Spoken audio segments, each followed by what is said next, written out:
स्वागत है आप सभी का। मैं आपके साथ मुस्तफा चौधरी।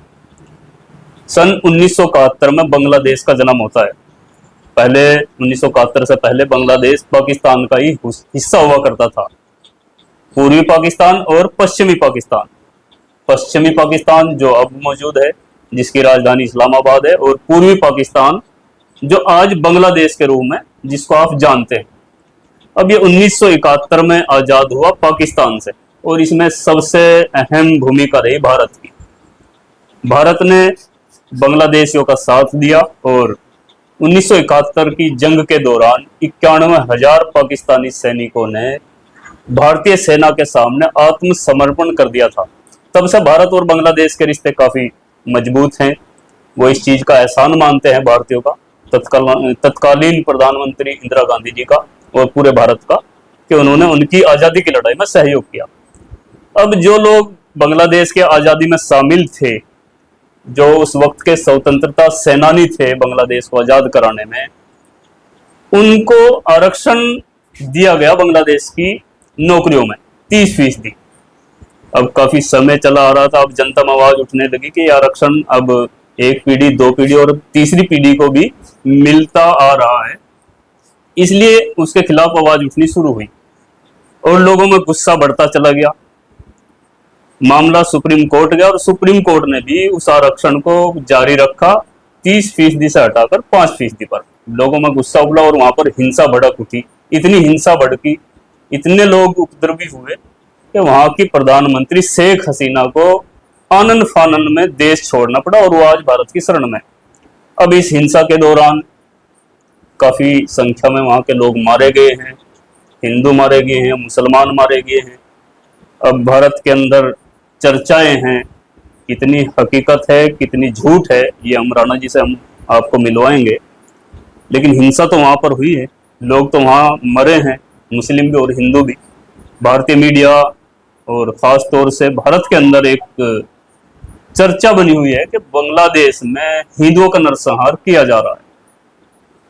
नरसंहार किसी का भी आप जायज नहीं ठहरा सकते, चाहे वो हिंदुओं का हो या मुसलमानों का। लेकिन कुछ भारतीय मीडिया पर भी आरोप लग रहे हैं, फैक्ट चेकर लगा रहे हैं, मैं नहीं, क्योंकि जिस तरह की वीडियो जा रही हैं कि फला जगह की ये हिंसा है, हिंदुओं के साथ ही होगा, और फैक्ट चेकर फिर उसको झूठी साबित कर रहे हैं। खैर, अगर हिंदुओं के खिलाफ हिंसा हुई तो भी गलत है और मुस्लिमों के खिलाफ हुई तो भी गलत है। हिंसा किसी के भी हक में नहीं हो सकती। खैर, सभी मुद्दे पर एक मुसलमान क्या सोचता है, खासतौर से भारतीय मुसलमान क्या सोचता है, इसी को लेकर मैं एक समाज सेवी जो सामाजिक संगठन भी चलाते हैं, राजनीति में भी अच्छी खासी पकड़ है और तमाम मुद्दों पर अपनी राय बेबाकी से रखते हैं, मुजाहिर हसन राणा जी मेरे साथ हैं। राणा जी, आपका बहुत बहुत स्वागत है। बहुत बहुत धन्यवाद आपका मुस्तफा भाई, आपका भी, आपके तमाम साथियों का भी। जी, मैंने बांग्लादेश की घटना के बारे में जिक्र किया। माहौल तो खराब हुआ है। अब हिंसा सरकार के खिलाफ भड़की और ये वहां के हिंदुओं का नरसंहार होने लगा और कुछ लोग खामोश हैं। ऐसा कुछ लोग आरोप लगाते हैं कि मुस्लिम गाजा के लोगों के बारे में तो बड़ा उत्पात मचाते हैं, शोर मचाते हैं, फिलिस्तीन जय फिलिस्तीन का नारा संसद तक लगाते हैं। लेकिन बांग्लादेशी हिंदुओं के साथ जो वहाँ अल्पसंख्यक हैं, उनके साथ अगर अत्याचार हो रहा है, उनका नरसंहार हो रहा है, तो कोई बोलता तक नहीं। देखो मुस्तफा भाई, पहले तो मैं आपका धन्यवाद अदा करता हूं कि आपने एक ऐसा इशू छाट में काम किया। मैं आपके क्वेश्चन का जवाब देने से पहले दो तीन बातें रखना चाहता हूं। सांप्रदायिक सद्भाव भारतीय उपमहाद्वीप की सर्वोच्च प्राथमिकता होनी चाहिए और सर्वोच्च प्राथमिकता है जी। बांग्लादेश एक भौगोलिक, भाषाई और संस्कृति दृष्टि से भारत के बेहद करीब है। इसके पूरी उत्तरी और पश्चिमी सीमाएं भारतीय राज्य असम, पश्चिम बंगाल, मिजोरम, मेघालय और त्रिपुरा से मिलती है। पूरी कुछ सीमा पड़ोसी देश म्यांमार से भी जुड़ी हुई है। इसके अलावा दक्षिण में बंगाल की खाड़ी इसका समुद्र क्षेत्र है। बंगाल में नीचे उथल पुथल का असर भारतीय उपमहाद्वीप पर पड़ना जरूरी है। भारतीय सीमाओं पर बहुत अधिक दबाव बना हुआ, इससे समय में किसी भी क्रिया प्रतिक्रिया का असर अनदेखा नहीं किया जा सकता। बांग्लादेश के बनाने में भारतीय समुदाय की और भारतीय सरकार की एक अहम भूमिका रही है, क्योंकि बांग्लादेश का वजूद ही भारत की सहिष्णुता और पड़ोसी राज्य के प्रति हमारा क्या दायित्व होना चाहिए, उसमें हमारी जो भूमिका रही है उसी भूमिका के तहत बांग्लादेश का वजूद पैदा हुआ है। रही जहां तक आपने जिन्हें अभी घटना का जिक्र किया है, आपने अपने वक्तव्य में मुझसे पहले बता भी दिया है कि बांग्लादेश बनाने में जिन लोगों का योगदान रहा है उनको स्वतंत्रता सेनानी मानते हैं, उनको रिजर्वेशन देने का काम किया। उस वक्त पर आवाज उठी थी कि इनको स्वतंत्रता सेनानी मान लिया जाए, स्वतंत्रता सेनानी मान करके उनको रिजर्वेशन दिया जाए। अब उनके खिलाफ आवाज उठनी शुरू हो गई थी कि साहब इनको स्वतंत्रता सेनानी मान लिया जाए, इनकी पीढ़ी दर पीढ़ी स्वतंत्रता सेनानी नहीं रहने चाहिए। वहां के सुप्रीम कोर्ट में भी केस किया, जैसा आपने मुझसे पहले बता दिया है। यहाँ इसके पीछे कई चीजें काम कर रही है और अब से नहीं कर रही है, ये पाकिस्तान बनने के समय से कर रही है। कुछ ऐसी शक्तियां, कुछ ऐसी ताकतें हैं जो भारत के अंदर एक ऐसी सरकार बनाना चाहते हैं जो सांप्रदायिकता के आधार पर हो सरकार। उसके सपने बहुत दिनों से देखती चली आई है। अब जिन जिन घटनाओं को लेकर के जिक्र किया जाता है और अभी इस ताजा घटना को भी उससे जोड़ने का काम किया गया, बहुत से मेरे काबिल दोस्तों ने उन घटनाओं का सत्यापन किया और वो फेक घटनाएं लगभग 80% 85% घटनाएं फेक साबित हुई। मैं ये नहीं कहता हूं कि वहां पर किसी के प्रति कोई क्रूरता ना हुई हो। क्रूरता तो जहां पर दो समुदाय रहते हैं कहीं ना कहीं क्रूरता जरूर हो जाती है। आपने सवाल किया कि कुछ लोग जय फिलिस्तीन का नारा देते हैं और बांग्लादेश की घटना पर चुप रहने का काम करते हैं। मैं दोनों की निंदा करता हूं। मैं उन लोगों की भी निंदा करता हूं कि जो फिलिस्तीन के अंदर मासूम बच्चों को कत्ल करने वाले उन सरकारों के प्रति हमदर्दी रखने का काम करते हैं जो कत्ल वहां पर कर रही है, और बांग्लादेश में जो ताकतें कत्ल करने का काम कर रही हैं, मैं उनकी भी निंदा करता हूं कि जो उनकी हमदर्दी करने का काम करते हैं। लेकिन मैं साथ साथ ये भी पूछना चाहता हूं उन तमाम भाइयों से, क्या हम बांग्लादेश पे भी चिल्लाते हैं, गाजा पर भी चिल्लाने का काम करते हैं, तो मणिपुर की घटनाओं पर चुप क्यों रहते हैं? जो मणिपुर के अंदर हुआ, दुनिया की सबसे शर्मनाक घटनाएं मणिपुर के अंदर हुई है। जिस तरीके के वहां पर मासूम बच्चों की, छोटी छोटी बच्चियों के साथ जो जुल्म और जासूसी हुई है, जिस तरीके से उनको बाजारों के अंदर नंगा घुमाया गया है, मैं इतनी संवेदनहीन सरकार आज तक देखी ही नहीं है अपनी पूरी लाइफ के अंदर, और सुनी भी नहीं है कि जिनके मुंह से एक शब्द भी उन लोगों के लिए भी ना निकलता हो जो इसी देश के नागरिक हैं, इसी देश के रहने वाले लोग हैं। मैं निंदा करता हूं उन लोगों की भी जो लोग गाजा के ऊपर जुल्म करने वाले लोगों के साथ ना खड़े होकर के जुल्म करने वाले लोगों के साथ खड़े होने का काम कर रहे हैं और मजलूमों के साथ खड़ा होने का काम नहीं कर रहे। मैं निंदा करना चाहता हूं उन लोगों की भी आपके चैनल के माध्यम से जो बांग्लादेश के अंदर अगर किसी के ऊपर जुल्म हुआ है, अल्पसंख्यकों के ऊपर जुल्म होने का काम हुआ है और वो उसकी आवाज नहीं उठाने का काम कर रहे हैं, मैं उनकी भी निंदा करने का काम करता हूं। लेकिन साथ साथ मणिपुर के अंदर जो हुआ है और जो उसके साथ ना खड़े होने का काम कर रहे हैं, मैं उनकी भी निंदा करने का काम करता हूं। और मैं उन लोगों की भी बोल कौन ले रहे हैं, बोल वो लोग रहे हैं कि जो कठुआ जैसी घटना पर एक बच्ची के साथ वहां पर जो लोगों के साथ बलात्कार होता है और बलात्कारियों का महिमा मंडन करते हैं, उनको फूल माला उतला देने का काम करते हैं। बिल्किस बानो का केस आपके सामने है, जिस तरीके से उनकी सजाएं माफ करके उनका जुलूस निकाला गया पूरे शहरों भर के अंदर, और उन लोगों का जहां जहां के भी रहने वाले थे उनके नगरों के अंदर उनका जुलूस निकालने का काम किया गया। क्या वो कहीं से स्वतंत्रता सेनानी थे या कहीं से इतना बड़ा काम करके आए थे कि साहब उसकी? तो ये जो घटनाएं हैं, इन सारी घटनाओं को अगर जोड़ करके देखने का काम करें, कुछ संगठन ऐसे हैं कि जो संगठन हमारे आपसी प्रेम को पसंद नहीं करने का काम कर रहे हैं। उन्हीं में एक घटना ये बांग्लादेश वाली भी है।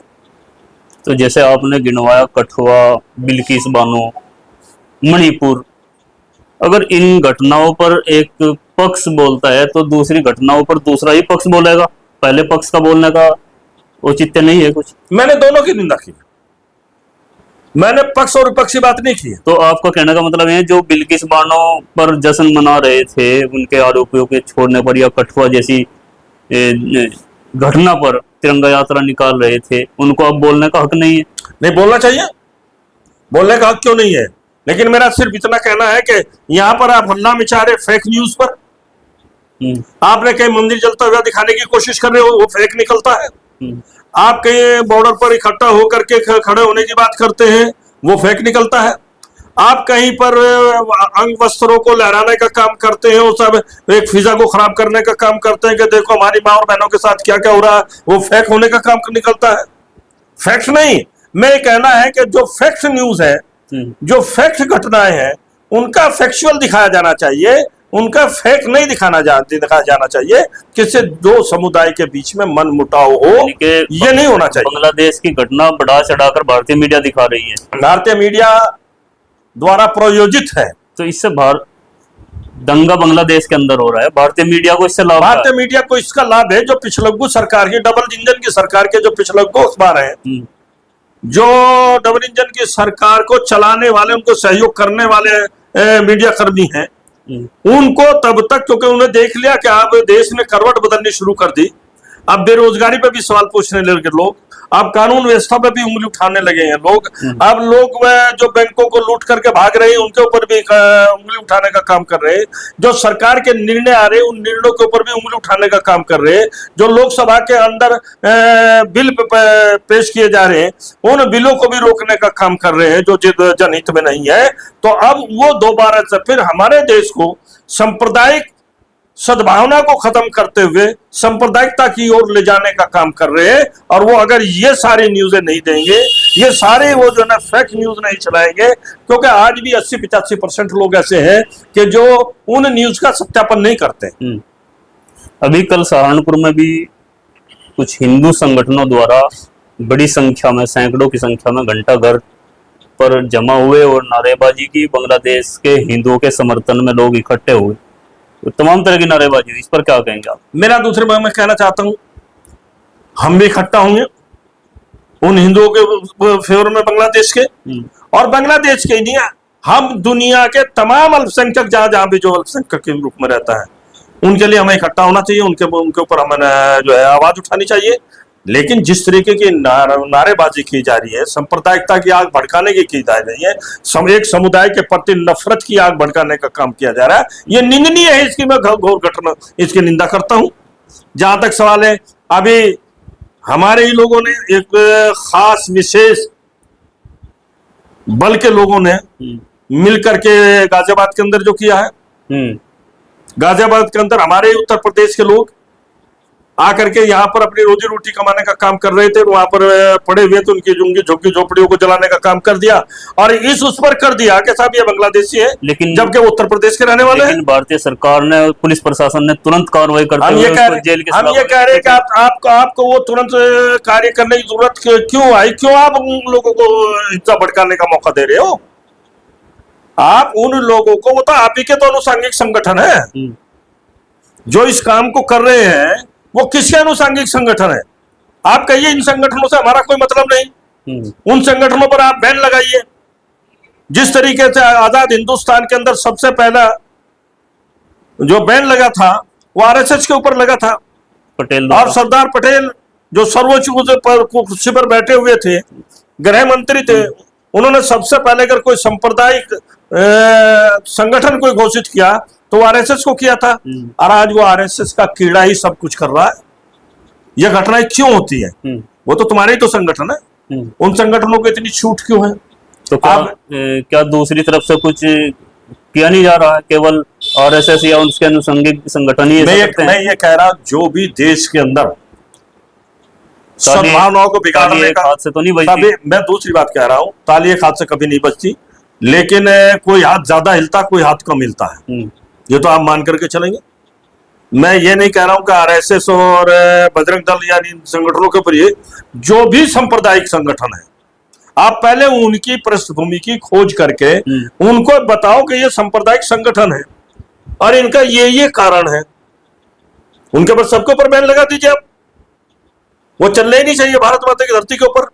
तो इतना मेरा स्पष्ट कहना आपसे है मुस्तफा भाई, क्या हालात आज गंभीर से गंभीर बनाए जा रहे हैं, और गंभीर से गंभीर इसलिए बनाए जा रहे हैं कि किसी तरीके से हम सत्ता में बने रहे। कोई हमें रोजगार के बारे में ना बात कर सके, कोई हमें नौकरी के बारे में ना बात कर सके, कोई हमसे कानून व्यवस्था के बारे में ना पूछ सके, कौन अधिकारी कितनी लूट और खसोट कर रहे हैं इनके बारे में कोई चर्चा ना कर सके। जो चर्चा करता है, जो आवाज उठाता है, उसको डराया और धमकाया जा रहा है। उसके पीछे सरकारी एजेंसियां लगाई जा रही है। जो अकुत संपत्ति आपने लूटने का काम कर लिया और लेकर के चले गए, उनके ऊपर तो एक आप कर एक बने। इनके तो मकसद सिर्फ एक, किसान अपने फसल के दाम की आवाज ना उठाए, नौजवान अपने रोजगार की आवाज ना उठाए, देश का आम नागरिक कानून व्यवस्था की आवाज ना उठाए। शिक्षा का बजट आप खत्म करते जा रहे हो, पूरे देश को अनपढ़ता की ओर ले जाने हो। तो इसलिए बहुत सीधी सी बात यह है। बहुत बहुत शुक्रिया आपका समय देने के लिए। ये थे मजाहिर हसन राणा जी, जिनको आपने सुना।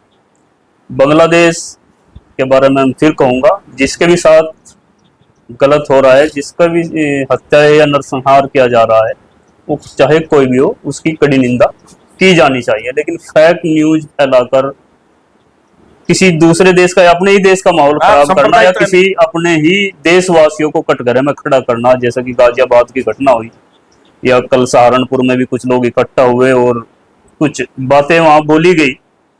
पत्रकार महोदय उकसा रहे हैं भीड़ को कि ये बोला जा रहा है कि यहाँ भी बांग्लादेश बना देंगे, जबकि ऐसा भारतीय मुस्लिम ने किसी ने बोला नहीं है। पत्रकार महोदय खुद से बोल रहा है कि यहाँ भी ऐसा कहा जा रहा है कि यहाँ भी बांग्लादेश बना देंगे, और उसके बदले में फिर वहां भीड़ ये बोल रही है कि यहाँ तो सबक सिखा देंगे और ट्रेनें भेज देंगे।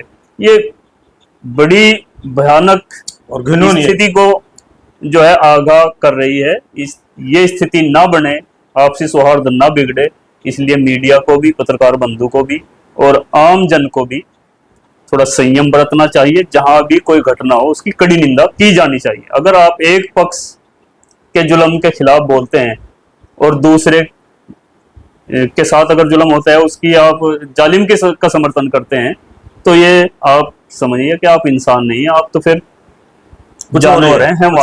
खैर, आप क्या सोचते हैं पूरे मसले पर कमेंट बॉक्स में अपनी राय दें। चैनल को सब्सक्राइब करें। धन्यवाद।